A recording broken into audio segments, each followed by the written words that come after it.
Well, Skip, you're talking about an offensive line that has missed a lot of games this season. Your guy Tyler Smith missed 2 initially to start the season with a hamstring injury, tore his plantar fascia in this last game against the Lions. They're saying that he can play through it, but I don't think it's necessary. I think if you don't think you can beat the Washington Commanders with some of your backups playing, then I don't think you're prepared for the playoffs anyway. And Tyron Smith missed the Miami game with a back injury. And so do you want to risk him missing these playoff games where you don't get a second chance? You don't get another go at it. You don't get another bite at the apple.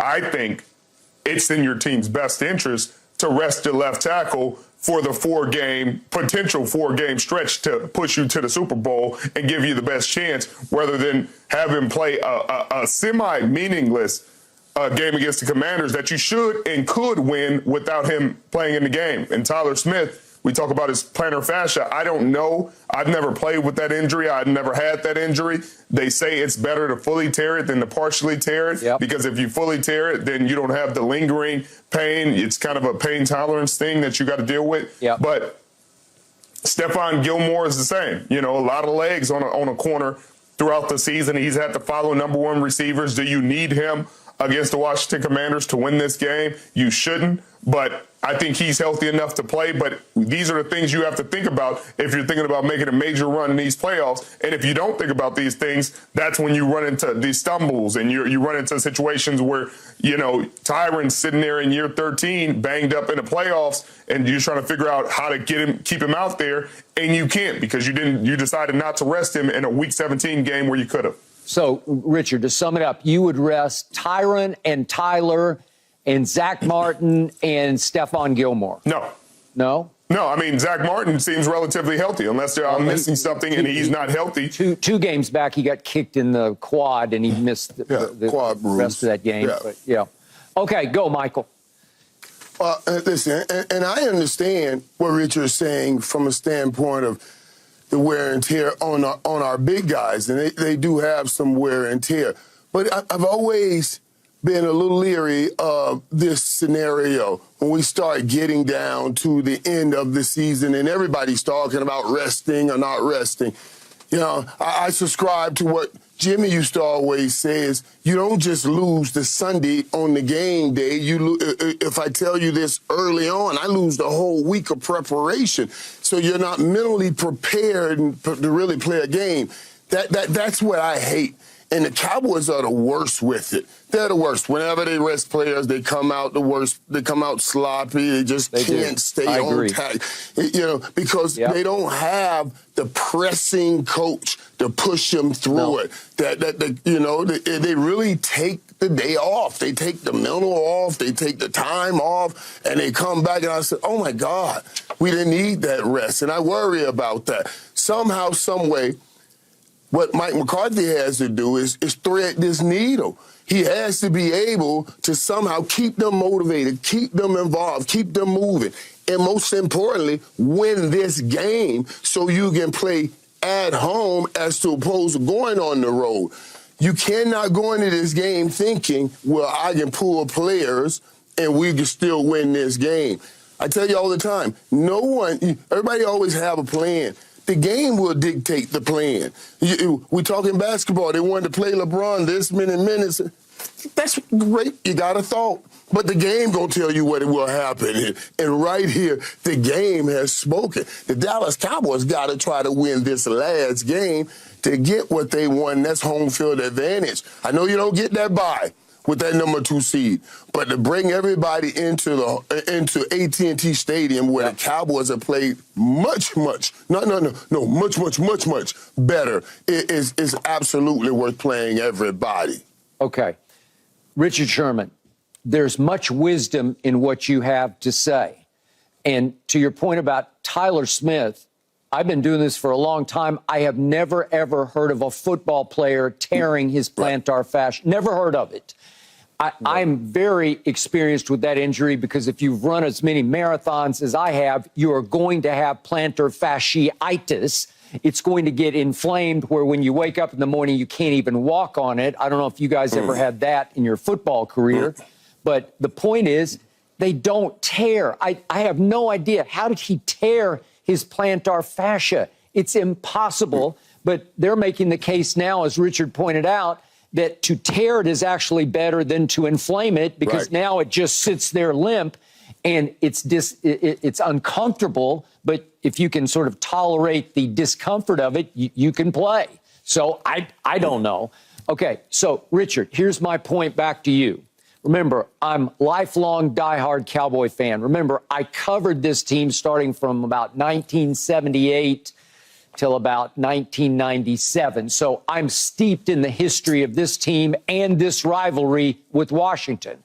All I know, Richard, is the heavens opened on Sunday. They opened, and the NFL God said, let there be Dallas.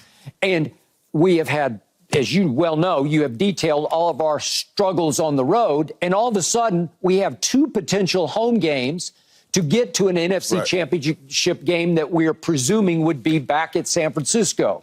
Maybe the scene of our crime. Unless Rams can go into San Francisco and somebody knock off San Francisco, then you get that into Dallas. You can have three. It happens. It happens. So to me, you don't look the gift horse in the eye. You don't, in the mouth. You don't. What you do is you damn the torpedoes. You go, I know there's high risk here, but it's high reward. So it's every man on deck to me. I'm going to risk getting Tyron Smith further beat up, inflaming his back injury. I'm going to risk Zach Martin. I'm going to risk Stephon Gilmore, because to Michael's point, I need these players to believe it's do or die, because they don't want to have to go on the road throughout the playoffs. So if you go play this game the way you should, you're 13.5-point favorites, you should win this game. But trust me on this, Richard Sherman, I have seen 1,000 times, it feels like, in this rivalry, where the underdog rose up and spoiled the party for the favorite. And you don't think Washington would feel like they could save their season? They're, 4-12 right now. And you don't think if they could knock off the hated Dallas Cowboys at Washington, that would be their Super Bowl? So I've seen crazy things happening in this, but back to 1974, if the longtime Cowboy fans remember the Thanksgiving Day game, Clint Longley came in for Roger Staubach and shocked the then called the Redskins, obviously, with a late touchdown pass. That's the kind of miracles that happen for the underdog. I don't want to see them lose this game. Remember, they stunk it up last year. The 1-15 season was we only beat the Washington team who was just recently won a Super Bowl. They had just recently won the Super Bowl. And that's the only team we beat. Yeah. Irv, I hear you, but what you're failing to understand is the end goal of your season is to be holding the trophy. Not to beat the Washington Commanders, not to have the 2 seed. And you should, I'm not saying this, if they were willing to rest Tyron Smith versus the Miami Dolphins in a have-to-have-it game at the time, then I would assume they'd be willing to rest him right now with the potential to have him for the rest of the playoffs. A back injury is nothing to play over. It's nothing to fool with. And it definitely doesn't need 60 more snaps if you can help it. And again, you have a capable backup who has played well when given his opportunities, well enough to protect Dak Prescott's backside in a game against the Washington Commanders, and a team that traded away their 2 best pass rushers to the Chicago Bears and Montez Sweat and Chase Young to the 49ers. So this isn't the ferocious pass rush that the Commanders have had in past years. This is a different team. So look, you know me. I think, we're going to do the dance. But in order to give yourself the best chance to be successful in the postseason, Tyron Smith isn't practicing as he is. So I'm not worried about his intensity level. He's only participating in walkthroughs on Friday and walkthrough on Saturday. So it's not like this is going to be a different week for him. This is going to be the same week. These are veteran players. These aren't young guys who are like, man, I get the week off. Like, I'm about to go party. These are dudes who understand the task at hand. They understand what we're playing for. They understand the point in the season we are.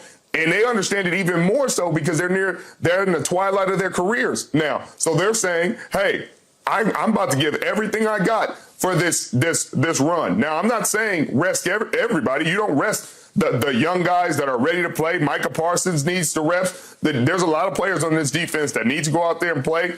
A lot of players on this offense. But the guys that are banged up, if you lose them in a meaningless game, Week 17, you'll be sick.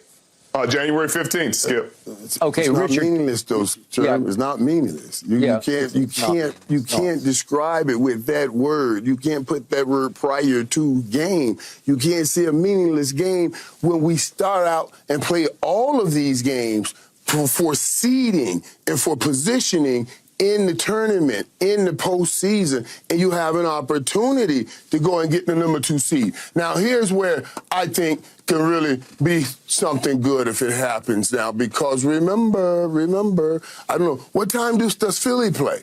What time does Philly play? Because I know the NFL, they set these schedules so, the games count late and you have to play.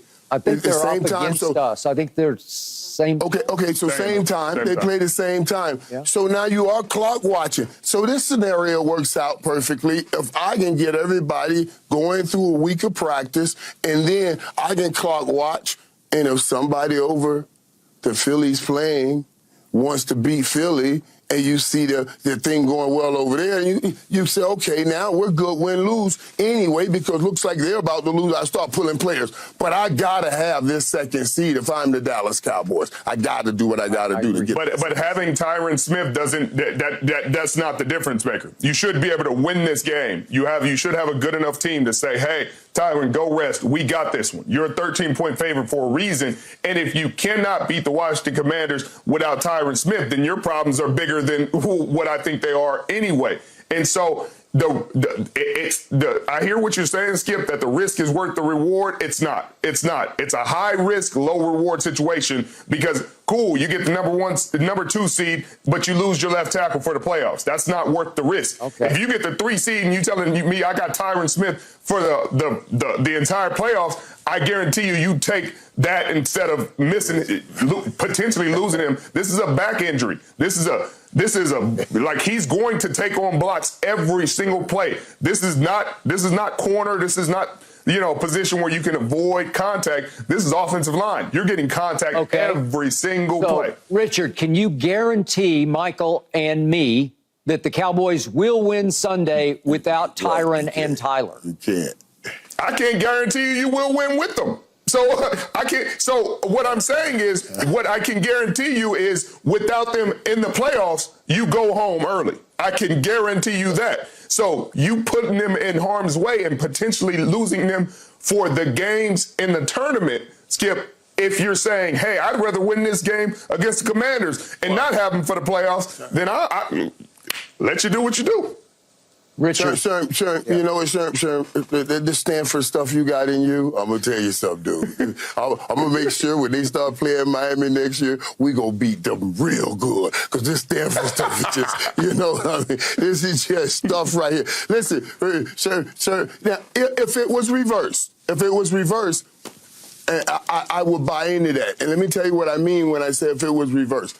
If Dallas had played on the road the way they played at home, if they had 17 straight road victories right now and then had some bad games at home, I would say, man, that makes sense, Sherm. Let's make sure we rest, because at worst we'll be put back in our best environment to get to where we want to be, because we're great on the road.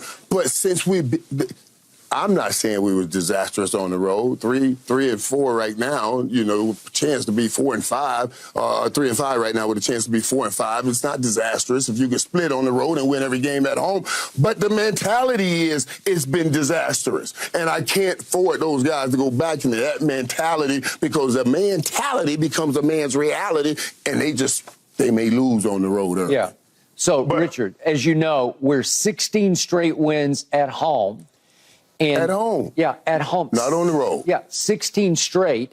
And to your point, if in fact we were the 5 seed and we did play at Bucks, I've been telling you for, 3 weeks now, if it's at Bucs, you saw what New Orleans did to Tampa at Tampa, well, we'd have a real good shot of winning that game. But would I rather be home, unless you told me maybe the Rams somehow fell into playing in the opener at Dallas, the first-round game at Dallas? The Rams would scare me even at Dallas. We beat them fairly soundly this year, but they have found themselves, regained their sort of their balance and their attack, because that kid can run the ball. So they're a dangerous team right now, even though we just saw the Giants should have beaten them last Sunday. But my point is, I would take, if we have to go to Baker and beat Baker, I believe we could do that.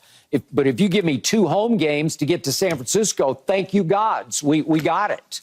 So, but I'm just saying, Skip, you're willing to risk your tackles. Yeah. Your tackle and your guard, I just don't even understand this injury, so I can't even really speak and speculate on it. But I would assume you rest him. A torn ligament is just, a torn tendon is not really something you play with at all. But well, as Michael points out, and I'll point out about Michael's 1995 season in Dallas, they lost twice. It was because Norv Turner was coaching Washington at that point. He had been coaching Dallas, but remember, they lost twice that year to Washington, who wound up 4-12. So it's got history to it. And as Michael said, their one win his first year, or what was it, your first year in Dallas? Right. Yeah, it was at Washington. No, Troy's first year. It was Troy's first year. Troy's first year. Yeah, Troy's first year. It was just what it is. Those games, those two teams, when they match up and things like that happen. And Sherm, listen, Sherm, we're not going to get these injuries. I keep telling you, the Jimmy Johnson curse is gone. He's laying his hands on things here. He's covering us. Covering us. Hands on. Thank you. All right, we got to get back to the second game last night. I love you, sir. I love you, buddy. I'll be the first to admit I hate Texas, but the Longhorns got robbed last night, and I will explain why in just a moment. No mercy. No mercy. No mercy. Thanks for watching, Undisputed fans. Do you want more highlights from the show?